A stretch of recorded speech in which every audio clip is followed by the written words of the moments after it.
Guys, so ito po yung tinamaan ng kidlat kahapon na puno. So makikita nyo po, ayan, sunog po yan. Kahapon napakalakas po talaga ng kidlat. Dalawang puno po yung nasunog sa lakas ng apoy. Hindi ko lang po na-videoan kapon kasi ay nakakatakot po talaga. At syempre po yung kidlat ay napakatalim po. So hahanapin natin dyan yung ngipin ng kidlat kung saan nakabaon.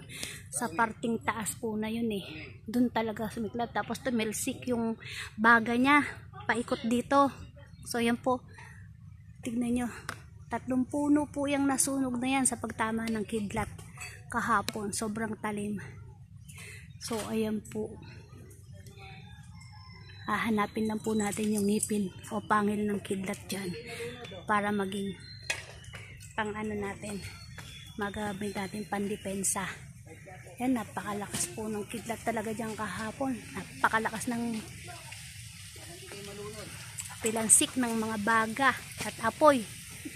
Kasunod po nung pagkidlat umulan, kaya po hindi po masyadong nasunog pati itong mga katabing puno. Yan guys.